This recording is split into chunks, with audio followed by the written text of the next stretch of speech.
Sejam muito bem-vindos ao canal Afinal, o que somos nós? Nessa segunda parte da entrevista do Vinícius, ele continua falando sobre a sua EQM e também responde as nossas perguntas.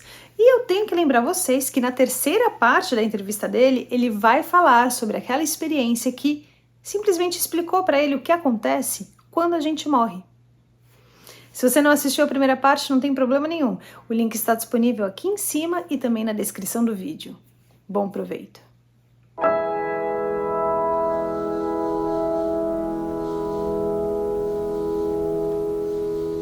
Eu não tinha acesso a sentimentos, nem meus, nem das pessoas que estavam à minha volta. E qual foi a primeira pergunta? Como se eu voltasse naquele momento. Não. Eu estava no momento presente, mas vendo as cenas passando como se fossem um filme. Eu não me senti em algum momento deslocado para uma época anterior, de criança, de adolescente, não. Ou seja, você não as reviveu. É como se você estivesse assistindo de uma forma separada delas. Isso, exato. É isso. Foi isso, a sensação foi essa. Você teve alguma sensação, estranhamente, de paz enquanto você estava nesse tempo alongado? Nossa, Carlos, eu não vou te dizer que foi de paz. Espera aí, deixa eu só... Foi uma sensação do tipo, assim, é para ser assim. Eu não sei que nome eu dou para isso. É assim, Vinícius, é desse jeito. Não tem que questionar. É isso aqui, puro e simplesmente. Essa foi a sensação. Não me invadiu uma paz profunda nem nada. Me invadiu uma explicação racional, talvez, associada a essa questão de morte, que eu lembro, que eu procuro saber desde criança. Tipo assim, não é nada mais do que isso aqui. O que, de uma certa forma, contrasta com a sua busca de conhecimento desde sempre. Totalmente, porque eu tenho a tendência de mistificar a morte. Talvez nós, né, nós todos os vivos, nós tenhamos essa tendência de mistificarmos, de parecer uma passagem muito profunda, e me pareceu tão simples que me chocou. Tanto você pode mistificar, como você pode achar que nada existe depois. Qual era a sua posição? A minha posição é que eu sempre acreditei que algo existe além da morte. Então, eu sempre achei a morte misteriosa. Mas enquanto eu estava vivendo esse momento, o mistério pareceu não ter mistério, pareceu ser uma verdade que sempre esteve ali. É isso que eu quero te dizer. Pareceu ser uma coisa simples que sempre esteve ali. Você falou de ter se tornado também um artista popular. Você relaciona isso com a reclusão da pandemia ou, de alguma forma, com a sua experiência de quase morte? Eu relaciono isso com a reclusão da pandemia. Totalmente. Você não sentiu a presença de ninguém, mesmo quando você falou é assim mesmo? Era uma percepção que você tinha, não que alguém tivesse te passando isso. Exato, que eu tinha. Ninguém me passou, não teve nenhum sussurro, nada. Porque assim, Carlos, eu sempre fui, isso até hoje, muito racional. Então, essa experiência, ela me marcou porque ela me provou racionalmente, em relação às sensações e percepções minhas, que a morte me parece ser muito mais simples do que a gente pensa. Olhando para essa experiência, sabe quando você vai com muita expectativa, né? Eu sempre trouxe isso desde criança, e de repente a morte me pareceu algo fluido, algo comum, inevitável, que todo mundo vai passar, mas eu volto a dizer, é isso. É até um pouco frustrante, é isso aqui, ó. É isso, é simples, segue, vai. Desculpa eu até estar falando assim um pouco, mas é isso, é uma coisa natural que está na essência que todo mundo vai ter que passar.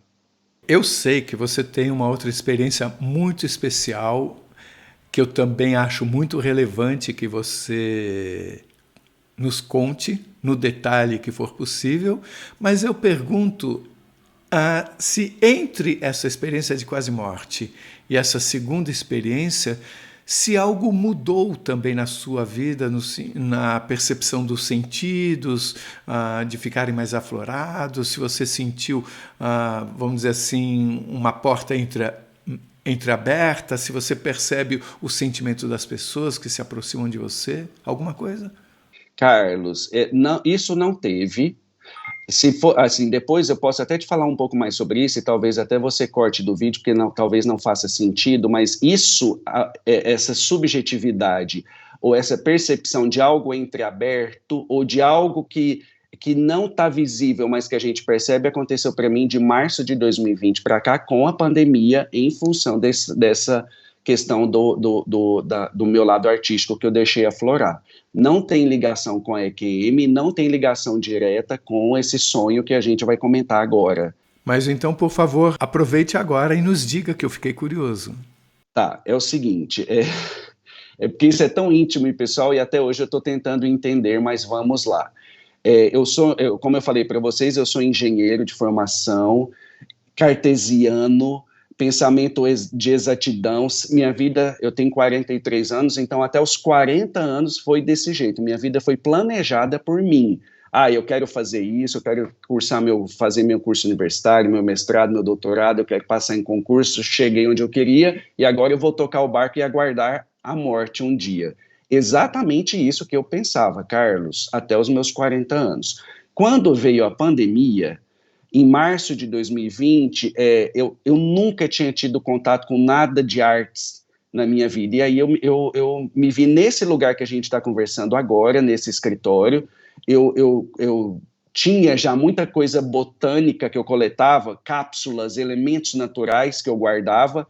E eu pensei, será que tem como eu colocar no quadro só uma pintura botânica ou eu posso colocar o próprio elemento para eu admirar?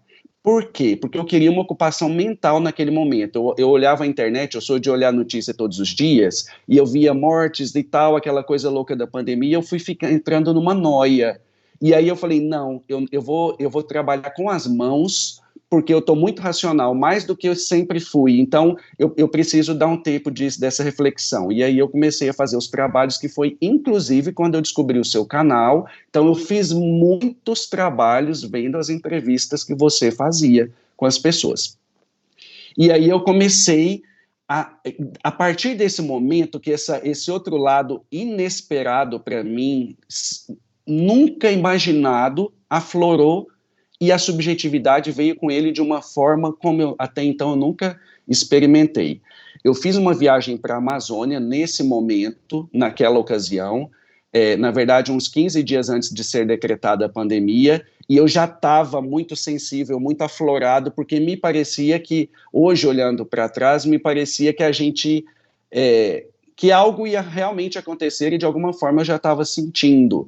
Essa eclosão desse lado artístico que vem, faz parte de mim, da minha história, mas ela vai contra o jeito que eu me moldei para viver a vida, que é de uma forma racional, entende?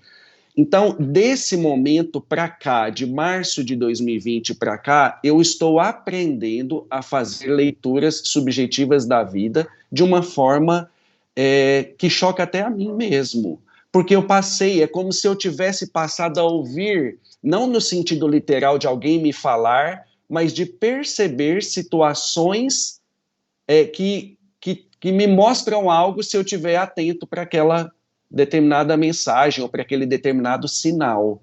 Isso está muito aflorado em mim. Eu estou com 43 anos e isso vem assim, a cada dia que passa aflora mais, no sentido de perceber que a vida não é cartesiana como eu achava que era até os meus 40 anos. Ela não é essa estrada retilínea que a gente planeja e que você vai chegar num objetivo. Ela pode trazer um monte de coisas surpreendentes, como aconteceu comigo, com essa eclosão de um aspecto artístico que eu nunca sonhei e que tem hoje me levado a situações e momentos e oportunidades que eu fico assim, de boca aberta, porque se alguém me falasse um dia antes, a partir de amanhã você vai começar a desenvolver um trabalho artístico, eu não ia acreditar, eu ia rir na cara da pessoa. Você diria que a sua intuição cresceu muito? Exatamente. Eu não sei se ela cresceu ou se fui eu que passei a dar mais atenção para ela. Talvez tenha sido essa segunda hipótese, eu tenha passado a dar mais atenção para ela. Ela sempre esteve, mas eu não dava atenção por conta da minha racionalidade. E essa intuição você relaciona talvez ao que exista além da vida? Para mim, Vinícius, sim. E por que me chamou a atenção? Por que eu quis te mandar esse e-mail? Porque essa situação do capotamento do carro fugiu, eu estava antes então dos meus 40 anos, então antes dessa eclosão artística, fugiu totalmente do meu racional, porque eu senti a questão do tempo, mas eu não pude explicar o que era aquilo, então isso me chocou. E a segunda experiência que eu vou te contar também, fugiu do meu padrão racional, porque foi um sonho, eu não sei se eu já posso entrar nele especificamente, ou se você quer perguntar mais alguma coisa. Eu queria só fazer um comentário, e aí a gente passa para essa outra experiência. O comentário é que a experiência de quase morte é um conceito um pouco ainda em construção. Ele surgiu primeiramente pelo fato dessas experiências ocorrerem em ambientes de cirurgia, em que a pessoa, de acordo com a atenção médica, ali a pessoa teve uma parada cardíaca, teve uma morte clínica anunciada, até muitas vezes, mas ela voltou, então, daí o nome experiência de quase morte. Mas se sabe hoje tranquilamente que também uma situação de estresse profundo, como é um capotamento, também, já estatisticamente, isso leva a pessoa a experimentar esse tipo de experiência. Isso para falar pouco, tem outras situações ainda, tá? Mas, de uma certa forma, o fato de ser rápida também, como foi o seu caso, não quer dizer que tenha sido pouco intensa ou pouco transformadora, né? Você vai contar uma nova experiência e eu poderia até me perguntar, será que você teria tido essa nova experiência se não tivesse tido a primeira? Porque a percepção que eu tenho é que, de uma certa forma, a EQM ela cria uma espécie de expansão da nossa percepção da vida. Sim. Exato. Então agora eu convido você para nos contar essa experiência, que é uma experiência muito única, eu posso dizer a você. Na verdade, eu diria que é a mais importante do que nós vamos conversar hoje, foi a que mais me tocou, né, profundamente, porque deixa eu só voltar para você entender melhor uma situação. Olhando para trás, dos meus 40 anos para trás, se eu pudesse apontar duas situações onde eu senti coisas que eu não consegui explicar, né, considerando meu raciocínio bem racional mesmo, uma foi a da EQM e a segunda foi a desse sonho. Então, o que eu quero dizer? Eu chamo de sonho, mas não é sonho. Para mim, não foi um sonho, porque eu sonho muito, com frequência, sonhos comuns, sonhos estranhos, mas a sensação que eles me deixam é de sonho. Mas esse que eu vou contar agora não foi uma sensação de sonho, foi uma sensação de vivência real disso que eu vou comentar. Então, eu não contei no início, mas eu fui criado dentro de um centro espírita. Hoje eu me considero uma pessoa sem religião, embora eu exercite minha fé diariamente, mas eu não me vinculo, não vou dizer no futuro, mas hoje eu não me vinculo a religião nenhuma. Acho que a gente não, para mim, não precisa estar dentro de lugar religioso nenhum para buscar ser um ser humano melhor. Bom, e nesse contexto, dentro desse centro espírita, eu conheci uma pessoa, uma amiga, e nós ficamos muito amigos. Na verdade, duas pessoas, eram irmãs, porque uma faleceu, inclusive é a minha melhor amiga até hoje. Hoje, inclusive, a gente vai sair mais tarde. Mas ela, especificamente, a irmã, a minha outra amiga, sofreu um acidente e faleceu. Eu devia ter mais ou menos uns 34 anos. E como nós éramos muito próximos, eu senti muito a morte dela. E, enfim, ela faleceu, né, a vida seguiu, e mais ou menos uns 2 meses depois, eu tive uma vivência no sono com ela, que eu nem vou chamar mais de sonho, mas foi comigo dormindo. Eu estava na frente de uma antiga casa onde eu morei, né? Eu estou contando o sonho, tá? Entre aspas, que para mim não é o sonho. Eu estava, então, sentado em frente à casa que eu morei, na calçada, encostado no muro, e essa amiga minha simplesmente chegou na minha frente, veio andando e eu olhando para o outro lado, e quando eu vi ela estava na minha frente, eu estava com as pernas esticadas e cruzadas, e eu me assustei, porque no sonho, na vivência, eu reconheci essa amiga e lembrei instantaneamente que ela estava morta. Então, como que ela estava ali na minha frente? Isso me assustou. E eu, na hora, falei, ela se chamava Milene, eu falei, Milene, eu não acredito que você está aqui, você morreu. E aí ela agachou, pôs a mão na minha perna, eu lembro que ela ainda agachou e ela tinha um cabelo curto aqui, assim, ela ainda jogou o cabelo um lado, assim, para trás da orelha e falou, Vinícius, deixa eu te falar uma coisa. Eu não tenho muito tempo e eu voltei aqui para te contar o que acontece com a gente depois que nós morremos. Não deixem de assistir a terceira e última parte da entrevista do Vinícius, onde ele fala pra gente sobre essa fascinante experiência que mostrou pra ele o que acontece quando a gente morre. Se você gostou, por favor, se inscreva no nosso canal. Dê muitos likes, faça comentários, compartilhe com seus amigos, toque o sininho que você sempre fica sabendo assim que chega vídeo novo. E se você tem alguma dúvida ou passou por uma EQM e gostaria de compartilhar a sua história com o mundo, por favor, nos escreva. O nosso e-mail é afinal.oquesomosnós@gmail.com. Essa é uma nova fronteira do conhecimento humano. Vamos juntos atravessá-la?